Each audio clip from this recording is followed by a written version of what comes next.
Hi everyone, it's Linda from lindajwells.com. Today on this free video I'm going to talk to you about tapping. This is the Emotional Freedom Techniques, also known as EFT. You may have seen it on TV. It was on Dr. Oz, in Oprah's magazine. It's been seen everywhere and being used all over the world.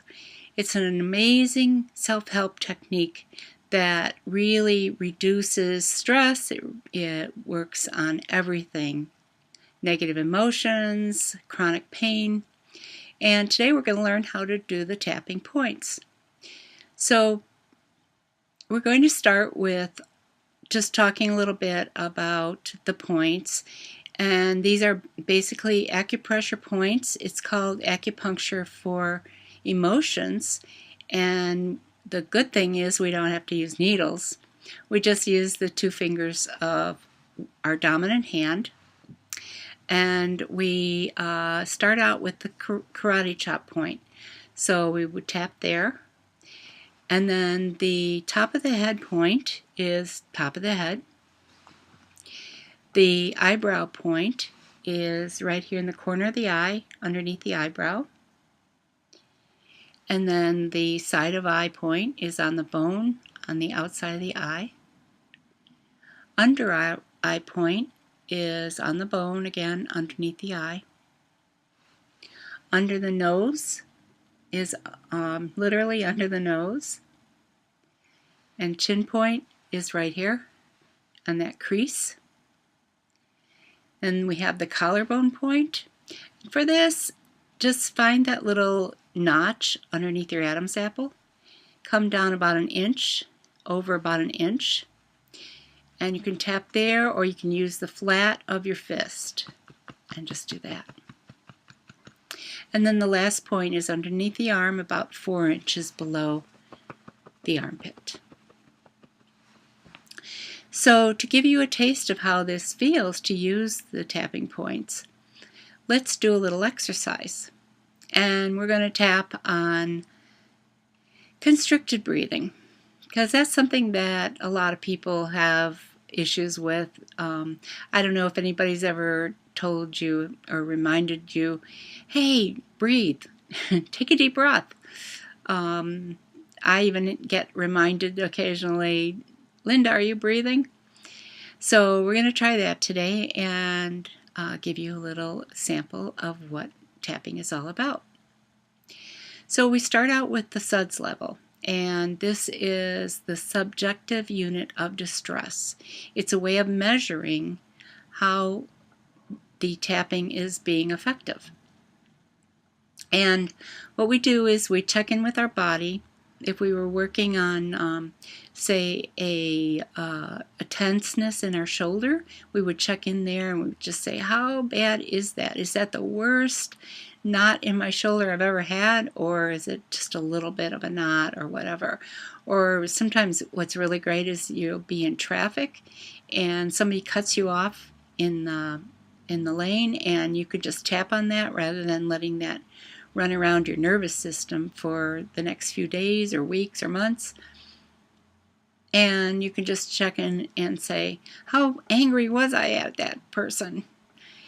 And if it's really high, it'll be a 10. And if it was not so bad, it'd be a 2 or a 3 or maybe a 0. Maybe it didn't bother you at all. Okay, so for constricted breathing, what we're going to do is take a deep breath. And just take the deepest breath you can possibly can right now. Let it out. And then just check in with yourself. On a scale of 0 to 10, how high or how much air was I taking in? Was it only like half a breath? I'm a 5. Was it the deepest breath I can ever manage or ever possibly have? Is that a 10?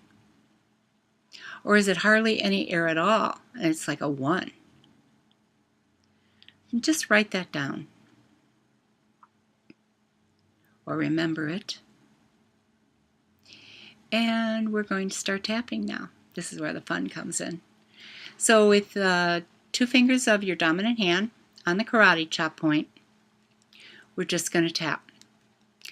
Even though I have this constricted breathing, and just say this along after me, repeat it after me. We're going to do it 3 times. Even though I have this constricted breathing, I deeply and completely accept myself. Even though I have this constricted breathing, I deeply and completely accept myself. Even though I do have this constricted breathing, I deeply and completely accept myself. And then we start going through the points. Top of the head, this constricted breathing. Eyebrow point, this constricted breathing. Side of eye, this constricted breathing. Under eye, this constricted breathing. Under nose, this constricted breathing. Chin point, this constricted breathing. Collarbone point, this constricted breathing. And then underarm point, this constricted breathing. Just take a deep breath again. Check in with yourself.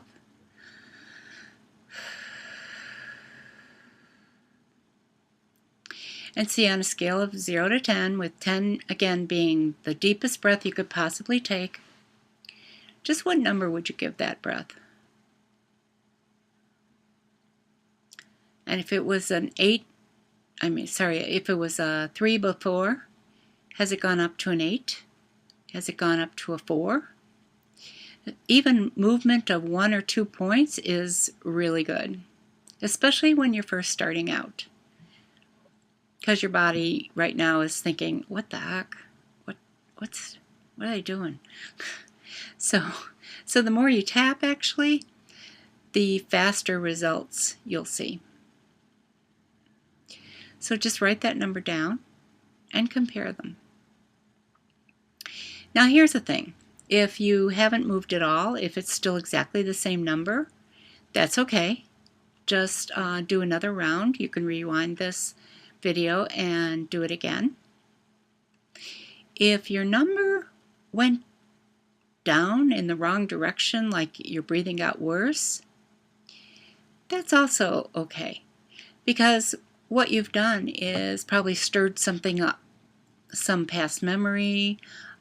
Perhaps if you have asthma and have had several attacks where you couldn't breathe, tapping one round could bring up those memories, and you might want to do some additional rounds. And do it specifically on that asthma. If you can remember one bad asthma attack, just think about that, give it a SUDs number, and tap it until it goes down. Some people have allergies and can't breathe during the summer, so sometimes they have negative thoughts around summertime and connect that with their allergies, and you can just tap on that. Even though I have really bad allergies in the summer and I can't breathe, tap on that and just keep tapping until that number improves and you start feeling the effects, the benefits.